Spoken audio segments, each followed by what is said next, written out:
કલકત્તામાં મહિલા તબીબ સાથે થયેલ દુષ્કર્મ અને હત્યાના વિરોધમાં દેશભરમાં રોષ જોવા મળી રહ્યો છે, ત્યારે વડોદરાની સયાજી હોસ્પિટલનું પરિસર પણ સૂત્રોચ્ચાર રેલી અને ધરણાથી ધમધમી ઉઠ્યું છે.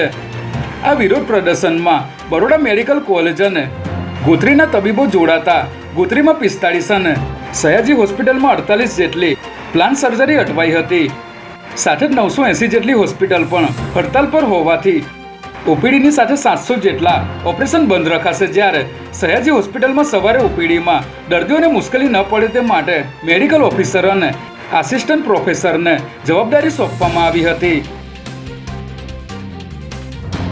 અમદાવાદ પીસીબીની ટીમે બાતમીના આધારે ઓઢવ પંચવટી 4 રસ્તા પાસે એક કાર રોકીને તપાસ કરતા તેમાંથી 750 લીટર દેશી દારૂનો જથ્થો મળી આવ્યો હતો, જેને પગલે પોલીસે કાર ચાલક રોજુ અલી શેખ અને આશિક અંસારીની ધરપકડ કરી પૂછપરછ કરતા તે આ દારૂનો જથ્થો હિંમતનગર તલોદ ખાતેના રાજુ નામના બુટલેગરે આપ્યો હોવાનું અને કાગડાપીઠના ચુનારાવાસમાં આપવાનો હોવાનું જાણવા મળ્યું હતું. જ્યારે પોલીસે એસ્કોર્ટ કરતી કારને પણ જપ્ત કરી પાર્થ વીછી અને સીતા ચુનારાની પણ ધરપકડ કરી આગળની કાર્યવાહી હાથ ધરી છે.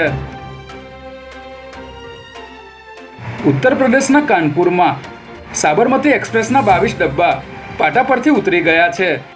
આ ટ્રેન વારાણસીથી અમદાવાદ આવી રહી હતી, જેમાં 314 ગુજરાતીઓ મુસાફરી કરી રહ્યા હતા. ત્યારે કાનપુરથી 11 કિલોમીટર દૂર ભીમસન અને ગોવિંદપુરી સ્ટેશન વચ્ચે મોડી રાત્રે અકસ્માત સર્જાયો હતો.